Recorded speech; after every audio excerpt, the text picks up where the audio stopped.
Welcome to It's All Geek to Me, a podcast where two friends experience popular nerdy franchises for the first time. My name is Leah, and this season my co-host Kelli and I will be traveling to a galaxy far, far away as Kelli experiences Star Wars for the very first time. And I'm the expert. Let's dive in. Wow, can you believe that the original Star Wars trilogy is over? And it's in your brain. And I have officially watched it. Yes. It's in my brain. I have downloaded it fully into my brain. I have experienced it. I am finally one of the cool kids. Yes, welcome to the cool club. It's only downhill from here. Oh, great. I'm on the dark side now. Yep. So let's just jump in because I'm very eager to get to the end because I'm just excited. So let's just dive back into the rebels who are on Endor, and we see it's Han and Chewie and Leia, and we're back with the extras that mysteriously disappeared for a good portion of the film. They came back. And they see a ship flying off, and that is the control center. At first, for a second, I thought that it was Luke and Darth flying away, but it had cut to daytime, so I was like, no way it took them that long to get onto the ship, right? But I think it was just because ships are flying in and out of there, and that's kind of where their control center is, where the defensive shield is set up. Yeah. And there's a lot of guards over there, but an Ewok tells them that there's a secret entrance on the other side of the bridge. So there's basically a back door that they can use. And meanwhile, we see our Commander Lando approaching on the Millennium Falcon, and his co-pilot, who is not speaking a human language, doesn't trust that the shield will go down. But Lando's like, don't worry, my friend is there, which, by the way, he does call him Han during this entire section. He does. I don't think that this actor ever calls him Han. And I just think it must have been the mistake of a script supervisor. They just thought his name was Han. Yeah. Well, we also have, can you remind me the alien man's name? Akbar. Akbar. Okay, so he is actually in more of the film. In the last episode, I was like, he was only in it for a few seconds, but he's so popular. But it turns out he's in the rest of the film too. But that other woman who was in the last section never comes back. She was just in it for 5 seconds. And she was so mysterious too, with her voice. Ooh. She seemed like she would be a cool character, but we never see her again. Maybe they'll do a spin-off about her. Maybe. Who knows? You know, Disney's just pumping out new shows. Pumping all the shows out, yep. So Akbar is commanding them to go into hyperspace. They're going to head on over to Endor, and once the shield is down, they're going to go do the Rebel plan, which is to blow up the Death Star 2.0. And then they zoom off. So then we go back to our little Rebel crew. That's just what I'm calling our main characters for the time being. We've got Han sneaking up with one Ewok who's kind of showing them where the back door is, and then the rest are following. And there's a little bit of commotion. There's still some guards, some stormtroopers in front of the back door. I believe there were 4 of them originally. And the Ewoks are arguing amongst themselves. One of them disappears, and then one of them starts talking to C-3PO, and then C-3PO is like, oh no, one of the Ewoks has done something rash. And it turns out that this Ewok is stealing one of the speeders and going on a joyride, which is incredible. Yeah, oh, so cute. So 3 of the stormtroopers follow, and obviously one of them doesn't have a speeder, so he just stays behind. And the Ewok is having an incredible time. We have another very awkward green screen situation, and the Ewok is just like partying it up, flipping around, having a grand old time. I think at one point he does jump off and he grabs onto a rope, and the other speeders just keep on going. So he has successfully distracted them, which is great. And then we get the stupidest moment of the franchise so far. Yes, it's so bad. Which is when Han comes up to the remaining stormtrooper and taps his shoulder and then runs past him. Does the little fake out. The dumbest thing I think I've ever seen in my lifetime. What was the purpose? What was the point? No idea. I just want to know. If they had the whole army anyway, why didn't they just like attack. Yeah. He does a little like middle school shoulder fake out. It was so embarrassing. I was embarrassed for him. So he starts running, the stormtrooper follows, and then there's all the rebels with guns, with shooters, I should call them. Blasters. She'll get it by the end. So by close. episode 9. After we're done watching all the series, I'll know that they're called blasters. Yeah. I'm pretty sure I wrote shooters down, and I was so proud of myself for this section because I was like, I remembered they're called shooters. Pew, pew, pew. Oh my gosh. So we have to let this die. Then they're going through the back door, and then we cut back to Death Star 2.0, where Darth is bringing Luke to the Emperor. And the Emperor says, "Welcome, young Skywalker. I've been expecting you." And he says, "You won't be needing these anymore." And he unlocks his handcuffs with the Force because he's a very strong Emperor. And he tells the guards to leave, which I thought was pretty interesting because he is that confident that Luke is going to go over to their side. Absolutely. And then he says, "I'm looking forward to completing your training. In time, you will call me master," which is very ominous. Oof. And actually, Luke is pretty confident in this moment. He says, "You're gravely mistaken. You won't convert me like my father." And then the Emperor is like, "No, you're mistaken about a lot of things, actually." And then Darth gives the Emperor Luke's lightsaber, and the Emperor is like, "You know that your father can't turn back from the dark side, right?" And Luke is like, "No, soon I'll be dead and you with me," which I thought was a really cool line. He's basically just saying it doesn't matter if I'm turned or not because we're all gonna die. Yeah. Which is so confident. I love it. And then the Emperor starts laughing and he reveals, which really made my heart drop, that he knows all about the rebel attack. And he says, I love this. Luke says, "Your overconfidence is your weakness." And the Emperor says, "Your faith in your friends is yours." I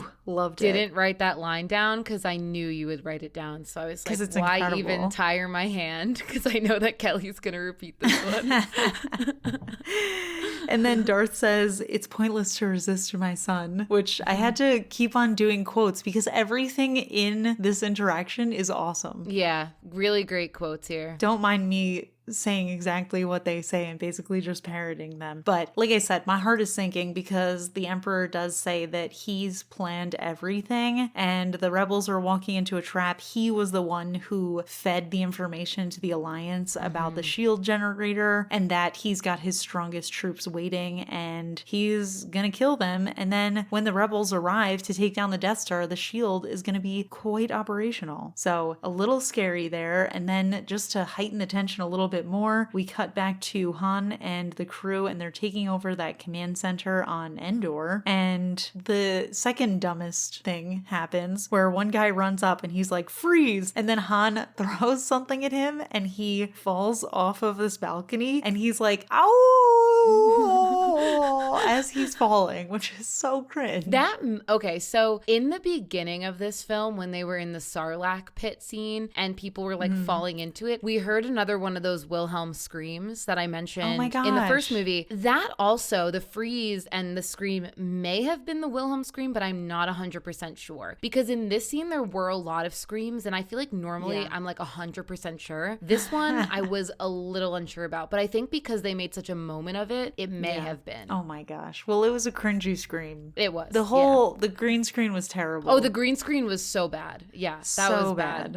But some stormtroopers do rush in and they capture the rebels. And then we cut to, it's a lot of cutting back and forth between all of these groups because this is a very tense moment. But Lando gets out of hyperspace and he is at Endor and he's near the Death Star and everyone's coming and they can't figure out if the shield is down. And Lando realizes that the reason they can't figure it out is because they know that the rebels are coming. So he's figured out pretty quickly and he's telling his crew to kind of fall back because the shield is still up so they can't do their plan just yet. And alien commander guy, whose name is Akbar, like I knew, I was just testing you, of course. He says, "It's a trap," which is another very popular reaction gif. I love finding these and pointing them out. There's so many from Star Wars, absolutely. There's so many. So then we see a bunch bunch of little fighter jets that start attacking the rebels. And meanwhile, the Emperor is talking to Luke and he's like, go ahead, take a look outside, see what's happening. You can see the end of the Alliance and the rebellion. And Luke is watching and he is obviously a little distraught about it. And then Luke looks and sees the lightsaber sitting next to the Emperor. And the Emperor is like, ooh, you want this, don't you? Why don't you grab it? The hate is swirling inside of you. Why don't you give in to your anger? So he's basically trying to goad him into the dark side. Yeah. And Luke says no, and the Emperor tells him it's unavoidable because it's his destiny. And he said, you, like your father, are now mine. So meanwhile, we see the rebels, Han and Leia and them, being taken out of the command center on Endor. And there's just a ton of soldiers waiting outside. And it seems pretty hopeless. But then C-3PO redeems himself for the first time in this trilogy. And he's like, oh, hey, everybody, come over here, check me out. And as the stormtroopers are coming to grab him, he says to R2-D2, I hope your plan is going to work. So it's actually R2-D2's plan. But at least C-3PO went with it. He didn't say, no, I'm going to give myself up. That was the only brave moment that he had in this entire trilogy. Oh, yes, 100%. And then all of the Ewoks jump out and start attacking. So I love that R2-D2 came up with this plan. Absolutely incredible. And then one of them in a tree blows a horn, and then a ton of them just jump out and start attacking all of the soldiers and stormtroopers and stuff. And the rebels start fighting back, and it seems actually like the rebels are winning. We have a pretty long ongoing battle, and we do cut back to it a few times, but at this point we see they have these, I don't know, are they AT-ATs or are they just like mini versions of AT-ATs? They're just battle droids. I don't even think they have a specific name. Oh, okay. That's what I was writing them as, battle droids. Oh, okay. Those machines are kind of around, and they're definitely killing some of the Ewoks, and some of the Ewoks have a little plan to trip one of them and knock it over, but the Ewoks are too tiny and adorable, so they just start pulling the rope with the Ewoks attached to it. So that plan does not work. And meanwhile, Han and Leia are trying to get back into the command center, and it looks like the passcode has changed, so they can't get in through that back door. So Leia tells R2 to come because they need him to let them in. And then we cut back to the battle that's raging on in space right now. So Lando notices that only the fighter jets are attacking and not the Star Destroyers, and he does point that out. And on one of the Star Destroyers, the commander is saying that he's waiting for the Emperor because he has a special plan for the rebels. So they don't have to attack, they just have to prevent them from escaping. So then we cut back to the Emperor with Luke and Darth, and the Emperor is telling Luke that his friends have failed and that it was actually a lie that the Death Star isn't functional, because it is fully functional. They have working weapons, and he tells his people to fire at will. And in this moment, obviously, it starts attacking all of the rebels, and Lando realizes that the Death Star is operational, and he tells the alien commander guy, who says to retreat, and Lando is like, we're not going to get another chance, we have to do it. And he says we got to give them more time to let down the shield, which is honestly a huge gamble at this point. But he has fully redeemed himself in my eyes as well. For sure. Obviously, at this point, he's firmly on the side of the good guys. I feel like I gave him a very hard time in the second movie.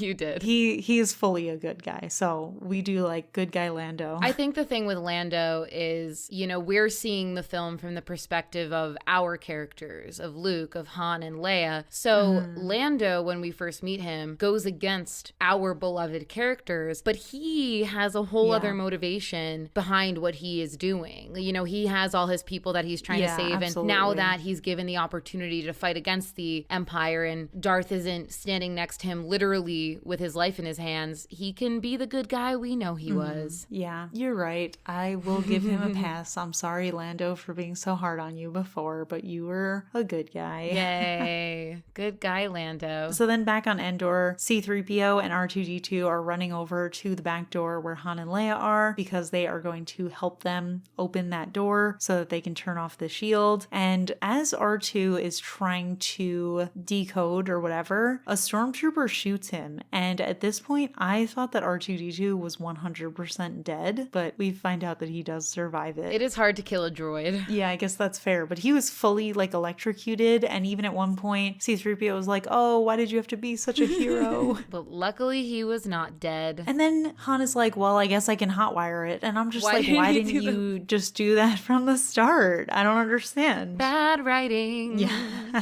So then cutting back to Lando, and he tells his troops to get close to the Star Destroyers. And I feel like this wasn't explained, but I hypothesized that it was because when the Death Star shoots at them, it would blow up the Star Destroyers instead. Yes, because the Star Destroyers are so large that if they're flying, within the Star Destroyers, if the Death Star uses the beam, it will take out some of its own people in the process. So then we go back, because we are just cutting back and forth like madmen over here, back to Luke, and the Emperor tells him that it's over, the Alliance will die, as will your friends, and he can really feel Luke's anger right now because he is fully taunting him, and he is trying to unlock that anger. And he even goads him a little bit further, and he says, I'm defenseless, take your weapon, strike me down with all of your hatred, and your journey towards the dark side will be complete. And then Luke kind of fakes him out a little bit, but then he uses the Force to grab his lightsaber and he attacks. But Darth steps in with his lightsaber and protects his Emperor, his master. He has to protect his master. And we actually get a really cool shot of the Emperor laughing while the two lightsabers are crossed in front of him. I loved that shot. I agree. Very cool. So then we are back on Endor, and one of those little droid machines, looks like a mini AT-AT, is being taken over by the Ewoks and Chewie. I won't give too much detail because it ends up not being incredibly important. No, but it was cute. One thing that I was thinking about during this is that if all of them are inside of that machine, how will the other Ewoks know not to attack that one? Yes, that is a good point.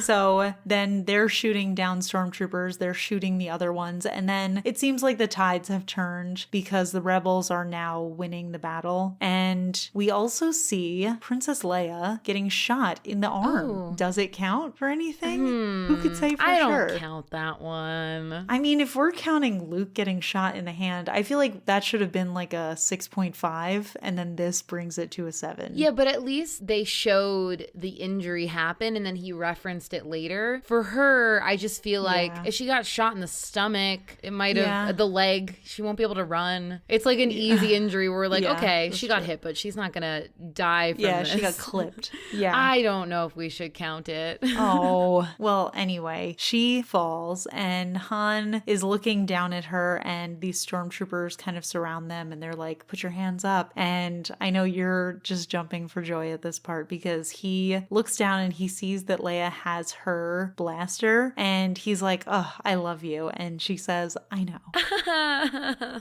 It's so cute. Of course. Okay, well, that also does redeem in my mind the last moment where that happened in the last movie, because I was totally heartbroken for Leia for that one. But now I can see that that's kind of just like their language with each other, being loving and whatnot. Oh, yeah. And I think it's a theme throughout most of the characters in this film that they know things that are unspoken. Luke feels Vader. Yeah. Luke knew that Leia was his sister and vice versa. Leia knows that Han loves her. Yeah. He doesn't have to say it. Yeah, that's true. Well, also, I want to point out in the last movie, I said, well, you told me that people have that like engraved on their wedding rings and whatnot. And I was just like, no way, that's so bad. But now, knowing that it's something that they say to each other more than once, I'm like, okay, I fully get it now. I did not get it before. So I was a little premature with my judgment there. Well, I'm glad it came full circle. So then Leia does shoot them with her blaster, and then the big machine droid comes up, but it turns out it's the one with Chewie. Yay. And Han is like, come down here, she's hurt, she needs help. Wait, I have an idea. And we'll find out about that idea in a little bit, but we do get a really cool lightsaber battle between Darth and Luke. Oh, yeah. And it goes on for actually a while, but this part is fairly short. So Luke actually knocks Darth down the stairs, and Darth does a really incredible series of backflips as he falls. And then the Emperor's like, yeah, like, do it, use your hate. And then Luke keeps on being like, dude, stop. So he turns off his lightsaber and he's like, I'm not gonna fight anymore. And Darth is coming back up the stairs and he says, Obi-Wan taught you well. And Luke says, I will not fight you, father. So then Darth attacks again and Luke starts defending. And at this point, I was actually thinking a lot about what you said in the last movie, where it's interesting to see somebody fully on the attack versus fully on on the defense. And I think we're also seeing him learning and being a little bit more patient with his Jedi powers because he is only using the Force to defend, not to attack right now. Yeah, and I also think that the Emperor calling out to him and saying, like, use your hatred, use all these negative emotions, he realized he was doing that, and he knew that if he continued, he would join the dark side. So for me, it's like your prediction of Luke joining the dark side was a very valid prediction, and I think that the films were sort of like leading us in that direction. But what we're actually seeing is him realizing what would turn him to the dark side and fighting against it. And I think that's why he stops fighting ultimately. Yeah, I think it's actually pretty ironic because if it wasn't for the Emperor continually being annoying and saying that, he probably would have accidentally found himself fueling a little bit too much of his hatred and anger. So, good guy Emperor, not letting his plan come to fruition. Yeah, he's just trying to control too much and he's losing. So, while they're fighting, Luke says that he can actually feel the good in Darth. He says something very cool. I think he says, your thoughts betray you. I didn't write it down the first time, but I wrote it down the second time because I do love when things are said and then they're mirrored back to somebody a little bit later, which is also what we got with the I love you, I know thing. Yeah. But I do love to see it. And he says to Darth that he doesn't think that Darth is going to be able to kill him. And Darth says that Luke underestimates the power of the dark side. And at this point, Luke is kind of up on a higher platform, and I guess Darth knocks it down. So then we cut back to this brilliant plan that Han and Chewie have cooked up, which is that someone calls the command in the defense shield command thing and tells them that they need reinforcement. Now, was that Han? Because I didn't notice if it was. I think it was Han based on the voice. Okay.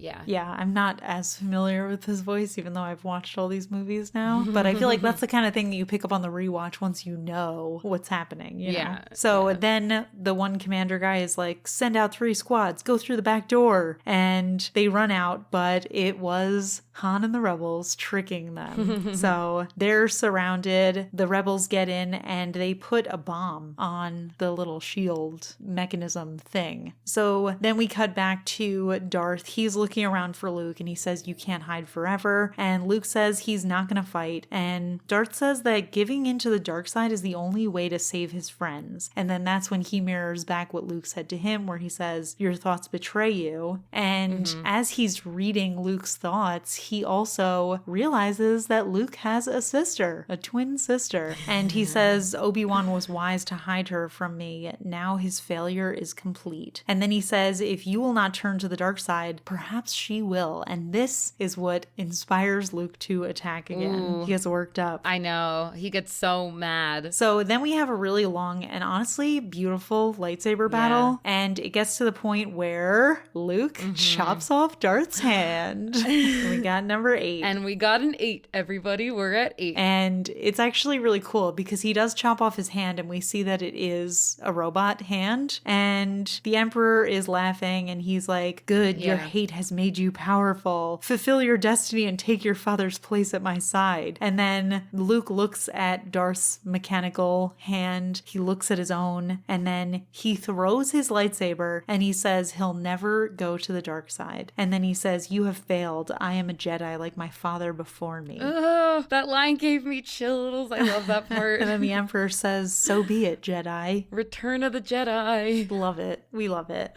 So then back on Endor, the defense shield blows up and Lando starts heading over to the Death Star to complete their mission. And then we see the Emperor again and he says, if you will not be turned, you will be destroyed. And it turns out he has a magical electric lightning power that he hits Luke with. And this part was incredibly long. I feel like he could have just killed him immediately, but instead he took like 25 to 50 minutes to electrocute him. So, I mean, I really think he could have killed him, but he just chose not to for whatever reason. He likes to torture him. He's evil. So Darth gets up and he's behind the Emperor, and the Emperor says, your feeble skills are no match for the power of the dark side. And he keeps on electrocuting Luke, and Darth watches, and then Luke says, Father, please help me. And then the Emperor finally pauses and he's like, now, young Skywalker, you will die. And then he starts shooting him again, doing the exact same thing instead of just killing him, which is fine because, you know, we want him to not die. Yes, we want him alive. And then Darth from behind him says no, and then he picks up the Emperor, and at this point I'm cracking up. I'm assuming what happened here, but it was kind of unclear, is that the Emperor is like electrocuting his mechanical body. Yeah. Okay. Yeah. While he's picking him up, but Yeah. it's done pretty ridiculously. It's so stupid. And then he throws him off the balcony, and then the Emperor blows up. And then we see and hear Darth breathing very heavily. He's definitely in a worse situation than he was before. And Luke jumps up and grabs him, and he's holding him. And then we cut back to Lando going into the main control area, and he says something that I thought was going to be important at the time. And I'll tell you what my prediction was, but he says, lock on to the strongest power source. It should be the generator. And he emphasizes should like that. And now my brain's working. I'm thinking the power's going to lock on to Luke, and we're going to be like, oh, he's such a powerful Jedi. He's more powerful than the Death Star. And that was going to, I don't know, become something. Oh, that's not a bad prediction, but it doesn't happen. Battle talk. But I'm just like, now I'm like, why did you say it should be the generator? Like as if it could be something else. Ugh. It could be something else. I don't know. So then alien commander guy says that the fighters need more time and they have to focus on the Super Star Destroyer. So then they immediately just blow up the Super Star Destroyer's command. And then that falls into the Death Star and blows up. And then back at the Death Star, Luke is trying to pull Darth along with him. And I don't know where he thinks he's going to go because there's stormtroopers everywhere, but it's just too hard. And Darth says, Luke, help me take this mask off. And then Luke says, but you'll die. Which again, I'm like, how does he know? Yeah, I don't know.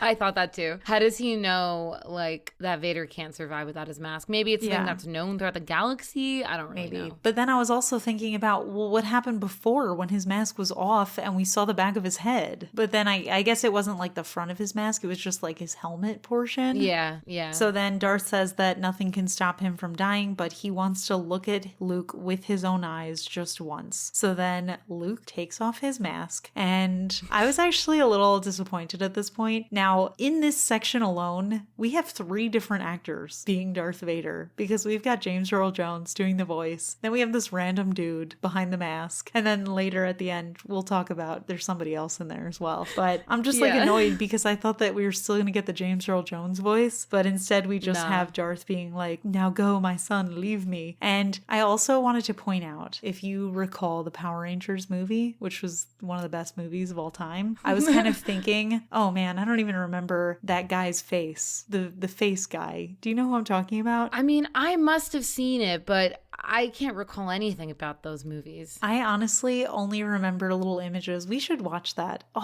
Oh my gosh. We should do that as an in-between. We should watch that for this because, like, I know I've seen it, but, like, I bet if I saw it, I would remember nothing. I think if I saw it, I would remember literally every detail. I just need to be refreshed. Wow. I would be so down to watch that. Let us know on Twitter what you guys think of that because I think that's a brilliant in-between idea. I agree. But anyway, so Luke says, no, I'm not leaving you. I have to save you. And then Darth says, you already have. Oh. And he says, you're right about me. Tell your sister you were right. And then he closes his eyes. And then Luke is like, Father, I won't leave you. And then he starts crying. And at this point, I was thinking, why didn't Darth disappear? Because isn't he a Jedi and Jedi disappear when they die? See, this is a potential plot hole because on one hand, it's like, is Vader a Jedi or is he something else? I mean, you can still be a Jedi and be on the dark side, right? Because it's still the Force on either side. Yes and no, but I don't want to get too much into that because it does get explained a little bit more Okay. in other movies of like what they're called on the dark side of the Force, like not called Jedis necessarily. But then if he's not a Jedi and he doesn't disappear, then why is he appear at the end? Yeah. So plot hole. Okay. Or maybe he just came back right before he died because he saved Luke's life. Right, but then he would have disappeared. Which I also want to say before we get into the conclusion of the film, I am beyond shocked that that is the end of Darth's story, because like I said in the last episode, I thought for sure that we would see everywhere in popular media if Darth ended up being a not so bad guy. But Darth Vader is always considered a bad guy, even though he did die in a noble way. Nobody ever spoiled that. I'm impressed. I sound annoyed, but I'm impressed. Yeah, I feel like that's, never something that people talk about, because him as a villain, he's such an interesting villain. Yeah, absolutely. And I mean, I just was absolutely not expecting where his ending went. And I think in general, when we have a character that is evil, but then at the very last second, right before they die, it turns out that they're a good guy all along, I feel like everybody knows about it, even if they haven't experienced whatever that franchise is. So I'm impressed. Star Wars fans, you have managed to not spoil this for me, and I appreciate that. One secret, Thank you for keeping that secret. I wasn't expecting it. So then the fighter jets and the Millennium Falcon reach the main power line, and they shoot it and it blows up, and it takes a little bit longer than I'm saying, but this is always the stuff that makes my eyes glaze over just a tiny bit, because they're just like going back and forth and they're like, stay tight, rah, rah, rah, blue commander, ready, red commander, gold commander. So it's like, all right, thank you. Basically what happens is that they do blow it up, and then the alien commander tells them to move the fleet away from the Death Star, and Luke, we see, gets onto a fighter jet and he flies away, and then the Death Star explodes. And I was thinking about it, does that mean that Luke dragged Darth's body with him all the way to this jet? I guess he must have. He must have. How? Yeah, because he couldn't do it while he was alive. I feel like he's definitely more of a dead weight when he's dead. So here's an interesting thing. He's very much made of machine. He doesn't have a lot of man in him. Maybe the man part of him did disappear and the machine part... That's what I was thinking too. So maybe he was only the parts that are machine, which I know what parts of him are machine. What does that mean? Tell me. Oh, it's a spoiler. You'll find out. Oh. Yeah, it's a spoiler. I thought you were just like, I know behind the scenes fun fact that you don't know. No. It would be a spoiler to tell you. Okay. Because maybe his suit still kept its shape even though part of his body disappeared. Well, you know, machines are heavy. Yeah. I can't imagine that was very light unless it was like small parts of him that were made of machine. Yeah. But anyway, it doesn't really matter because the Death Star does explode and we see all the Ewoks cheering, and Han is patching up Leia's arm and she looks a little sad for a second, and he says, I'm sure Luke wasn't on that thing when it blew. And Leia is actually like, I guess, feeling the Force because she says, he wasn't, I can feel it. And then super weird moment happens where Han says, you love him, don't you? And Leia's like, yeah. Duh. And then Han is like, all right, well then when he comes back, I guess I won't get in your way. And Leia's like, dude, he's my brother. Which, why are you acting like Han should know this? Yeah. And then they start making out, which again, I'm like, weird moment to make out. Like, he's my brother. You know what I mean? It's just like a weird segue. I saw this really funny video compilation that somebody made because Han makes like a very surprised face and sort of looks off to the side. And even when they're kissing, his eyes are open and he's like thinking about it. Yeah. I saw somebody put together a compilation where in between her saying he's my brother and them kissing, they show all the moments where Luke and Leia have kissed. Ugh. And so it's like Han is thinking about these things and then kissing Leia. Dude. Because that's what it seems like. Dude, I was 125% thinking that exact same thing because he looked shell-shocked. And I was like, he's probably thinking about all the times she made out with her brother. I was 100% thinking that. I'm so glad that somebody did that because I was fully like, oh, he's probably cringing right now. But then he does pull away and then they like start kissing again. So I was like, he definitely was like, is this a deal breaker for me? I guess not. So then we see Luke burning Darth on a pyre. So he did manage to get his body there. And there's these fireworks going off, and we see a shot of all these different planets where everyone is cheering. So clearly this is a very good thing. Now, personally, I'm a little curious about what the fallout is going to be, because now there's this power vacuum, right? So who's going to take over? Who's going to run all of these worlds? That's a great question. Maybe we'll find out someday. Yeah, that's true. Well, I was just thinking that the next 3 movies are prequels, so maybe 7, 8, and 9 are going to be what comes after this, you know, like the immediate fallout from it. Yeah. Because after the celebrations, you know, who's going to run things? Yeah, that's a good question. So yeah, then we go back to Endor and we see the Ewoks having a little dance party, which is pretty cute. And there's somebody playing the drums, but it's all the stormtroopers' heads. Well, I guess they're helmets. I think it's just their helmets. Yeah, it's just their helmets. I keep forgetting that they're not droids, that they're humans in there. Yeah. And then Luke is there. And I also want to point out, before we see the little ghost situation, I wanted to point out that Luke's shirt is folded over, and there's actually a gray area in the front where his chest is. And I was wondering if that kind of symbolized that he overcame the dark side, or am I looking too far into this? I mean, it's a good way to interpret it. I don't know, though, if that is something. It might be. Yeah. Well, anyway, I thought it was really cool and very well done that they did that, because it seems intentional. It wasn't like ripped or anything. It was folded back. Folded. So it seemed like an intentional way of saying, you know, he was feeling the lure and the temptation of the dark side, but now he's kind of over it. Yeah. So he looks over and he sees the ghosts of Obi-Wan and Yoda, and I can't. This guy appears, and obviously it's supposed to be Darth Vader, but he looks so evil. He looks like the most evil person, and he's just like, his head is down, but he's looking up like through his eyebrows and like smiling like a maniac. And I'm just like, are we supposed to be convinced that he's a good guy? Because he looks dangerous, but he's not a bad looking guy. So you don't know who that is, that actor? I can't tell. I mean, he could be familiar, but maybe it's just because I've seen him in GIFs before. Is it somebody I would know? Does the name Hayden Christensen mean anything to you? Oh, yes. Okay. You know what? Now that you say it, I can see it, but my goodness, he just looked way too evil. So you know that 1, 2, and 3 are a prequel. Do you know what the prequel story centers around? Well, I mean, based on the Weird Al song that you made me quote in episode 0, I'm wondering if it's Darth's origin story. Yeah. Which means, oh my gosh, we get to see romance because somebody's gonna have his babies. Yeah. Yay. And Hayden Christensen plays him in 2 of the 3 movies, which... Wait a second. I know something. What do you know? I don't know anything, but I do know that there is like a meme format where he's talking, is Natalie Portman the love interest? Oh my goodness. What an incredible day. I know the meme you're talking about. Yeah, where he says something and then she's like, well, you're not going to do something, right? And then he looks at her and she's like, right? So that meme format. Oh my gosh, that's Luke and Leia's mom? Oh, maybe. I guess we'll have to see. Oh my gosh. Can we start the next movie now, please?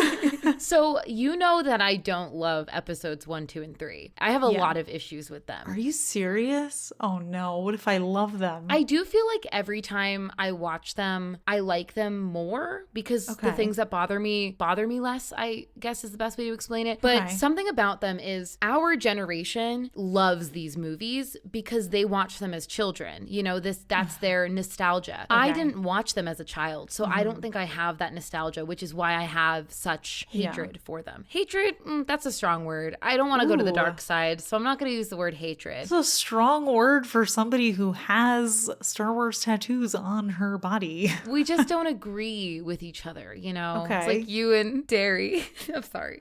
Oh, wow. You're just going to call me out on my lactose intolerance? You really are on the dark side. My goodness. Episode over. Bye, everybody.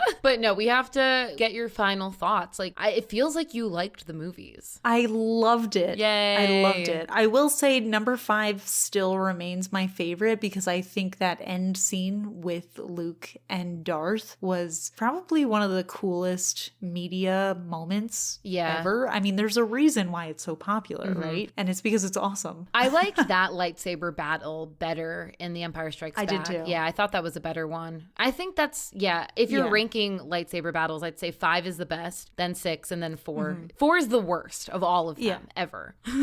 Well, I've only seen those 3 and I would still rank them the same, but I wouldn't say that 4 was embarrassingly bad. But I mean, when you compare them in terms of like cinematic appeal, the most intense and dramatic lighting I would say was in episode 5, where we had just that beautiful like red light and the blue smoke and all that stuff going on. And then in this one, I thought it was really cool that we were kind of behind something and we were watching them. And I thought that was really well done, but it definitely wasn't as visually interesting as in the 5th episode. But yeah, and then the 4th episode was just like in a well-lit hallway. Yeah.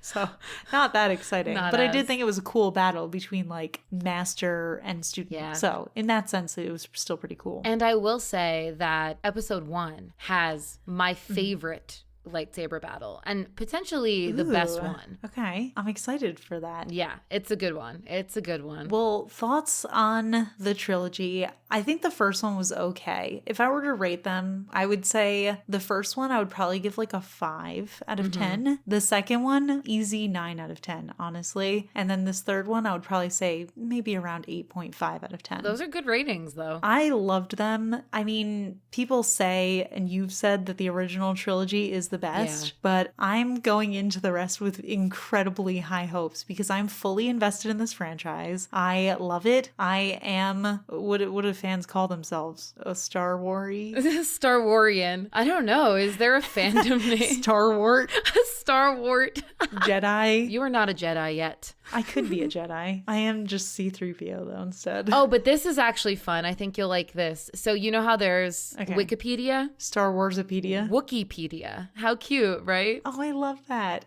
Wait, last thing we have to do before we end the episode. And don't worry, there's not going to be a break or anything between this episode and next episode. We're just going to dive right in. There's no chance I'm waiting before watching the next movie. So no, we're going right into it. We're just going to keep on going. Yeah. The last thing I want to do before we end is I have to know if you were any character, creature, alien species, what would you want to be? And don't just say Leia. That's boring.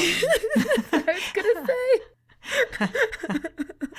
Pick something else. Oh, man. And I won't say C-3PO. Who's your second choice? I feel like you think that C-3PO is my favorite character because I have a mug of him. I found that mug on the street in a bin. There's no shot C-3PO is your favorite. He is arguably the worst character in the entire franchise from what I've experienced so far. Leia's my favorite character, but Luke is my crush. No, I'm saying I won't be C-3PO. Oh, you won't be You have to C-3PO. pick which species. Like, are you an Ewok? Okay, so you're not asking me which character I would be. You'd ask me, like, which species I would be. I know you would just want to be whatever Leia is. Well, she's a human. I'm already a human. So there you go. You've already achieved your dreams. Look into yourself. You know it to be true. Look into my feelings. Search my feelings. I want to say I would want to be an Ewok because they're so cute and they have such a primitive, simple lifestyle. Yeah, that's what I would have guessed for you, to be honest, because their little treehouse city just felt very Leia-esque. I think if you could live in a treehouse city, I think you absolutely would. Oh, yeah. And by far, of all the planets, Endor is my favorite planet that they go to. Really? Yeah. I think I would live on Tatooine and maybe be, what are those little guys? Those little guys that steal? They're called Jawas. Yeah, I think I would be a Jawa. I could see that. If I'm not a droid. But I don't think I'm subservient enough to be a droid. No, yeah. So, yeah, I'd probably just be a Jawa. I'm the Sarlacc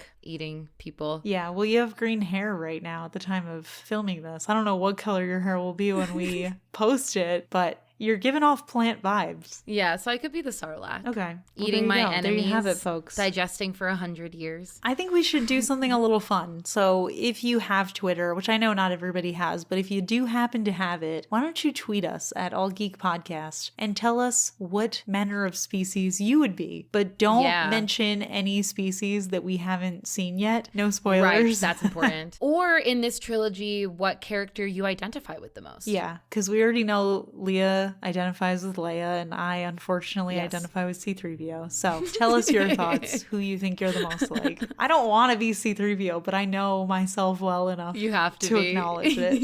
Yeah, it was easier being Frodo because at least he was somewhat cooler. It was kind of brave, but now I'm just this morally gray, sketchy android. But anyway, that's just us digressing. We will be back next Thursday to watch episode 1, which is called, I don't actually know. Should I make a guess? Yeah, make a guess. You're never going to guess it. The Dawn of the Empire. Should I tell you? Yeah, tell me. You're never going to guess it. It's called The Phantom Menace. Okay, yeah, not a chance. You never get that. But the one that I said, The Dawn of the Empire, kind of sounds like something that would be a name, doesn't it? Yeah, it does. We'll see you guys next week. Bye.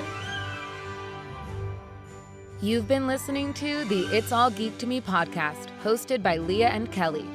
Make sure to hit subscribe in your favorite podcast player and give us a rating. You can also follow us on Twitter at All Geek Podcast. New episodes drop every Thursday. See you next week.